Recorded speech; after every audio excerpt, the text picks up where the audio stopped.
पूर्व मंत्री आदरणीय अनूप धानक जी, इस अभियान के संयोजक आदरणीय सुरेंद्र आर्य जी, आदरणीय जिला परिषद के चेयरमैन सोनू जी डाटा, हमारे आज के इस प्रोग्राम के आयोजक रणधीर सिंह देरू जी, सुनीता रेड्डू जी, कुलदीप रेड्डू जी और यहाँ उपस्थित पार्टी के तमाम पदाधिकारीगण, कार्यकर्ता साथियों, मैं भी आप सबके साथ मिलकर के सबसे पहले तो हमारे जो आज सांसद महोदय हमारे बीच में आए हैं अपना मार्गदर्शन देने के लिए, इनका स्वागत करता हूं, अभिनंदन करता हूं। और जैसे अभी हमने इस जो अभी दिखाया गया चित्रण, इसके माध्यम से भी हमें देखने का काम किया कि आज जो हमारा संविधान है, इसको बनाने में अथक मेहनत करने का काम किया। हमारे जो संविधान निर्मात्री जो कमेटी थी उसने, और संविधान निर्माता कमेटी के चेयरमैन डॉक्टर भीमराव अम्बेडकर जी,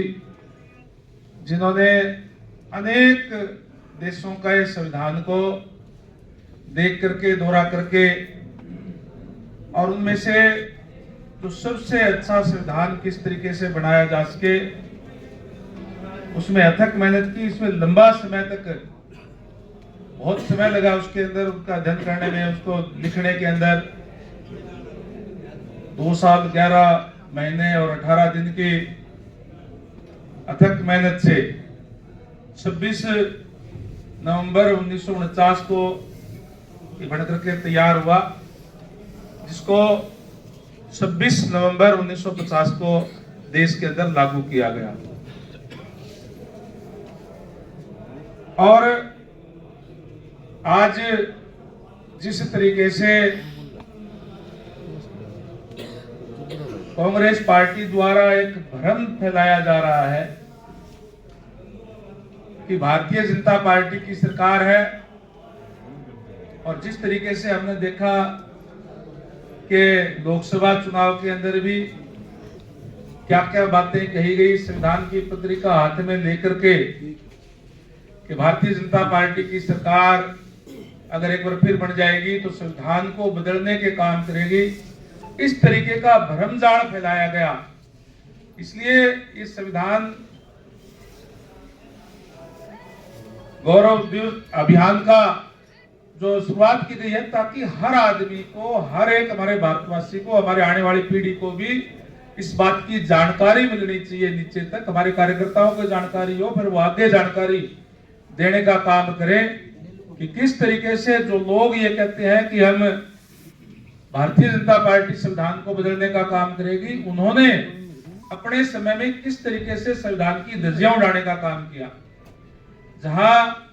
बाबा साहेब जो संविधान सभा के चुनाव में उनको हराने का काम किया, और उसके बाद जब बाबा साहेब ने संविधान का ये जो बनाया, और बनाने के बाद में जिस जिन चीजों का विरोध करने का काम किया, वो भी लागू करवाने का काम उस समय की कांग्रेस पार्टी ने किया। और वो आज कहते हैं कि जो बाबा साहेब ने जो संविधान बनाया उसको भारतीय जनता पार्टी बदलने का काम करेगी। धारा 370 का विरोध बाबा साहेब ने किया कि नहीं होनी चाहिए, और यहां तक विरोध किया कि जिस दिन वो पास होनी थी, क्योंकि कानून मंत्री वो बनाए गए थे, कानून मंत्री थे वो, उन्होंने ये कहा कि मैं इस सभा के अंदर ही उस दिन नहीं रहूंगा, दूसरे उससे मंत्री से वो जो है वो जो अमेंडमेंट जो अपना वो आता है, जो धारा वो प्रस्तुत करके उसके बाद में उस दिन दोपहर बाद में सभा से ही बाहर रहे। इस सत्र तक उन्होंने विरोध किया। जिस कांग्रेस पार्टी की लगातार सरकार रही, उन्होंने उसको बरकरार रखने का काम किया मजबूती से। और जैसे ही भारतीय जनता पार्टी की सरकार आई पूर्ण बहुमत की, उस धारा 370 को समाप्त करने का काम किया। बाबा साहेब ने यह कह करके उन्होंने अपना त्याग पत्र दिया था कि जो संविधान के अंदर लिखा गया था वो अब तक की जो सरकार है वो पूरा करने में विफल रही है। ओबीसी के जो आयोग है उसको संवैधानिक दर्जा नहीं दिया। अब आदरणीय नरेंद्र भाई मोदी जी की सरकार जब बनी है तो ओबीसी के आरक्षण को संवैधानिक, ओबीसी के जो आयोग है उसको संवैधानिक दर्जा देने का काम जो है किया है। अनेक ऐसे कार्य करने का काम किया है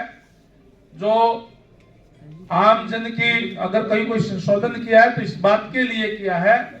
कि वो जनहित के लिए। और उन्होंने केवल और केवल जिस तरीके से 1975 के अंदर इमरजेंसी लगा करके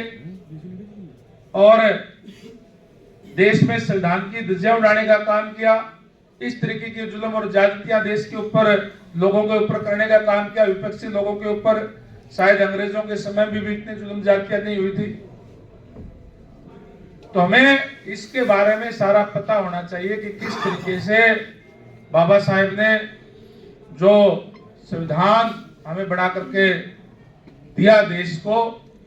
उसकी मजबूती के लिए, उस संविधान के जरिए हम क्या क्या लोगों को और मजबूती के लिए दे सकते हैं, वो करने का काम भारतीय जनता पार्टी की सरकार कर रही है। और संविधान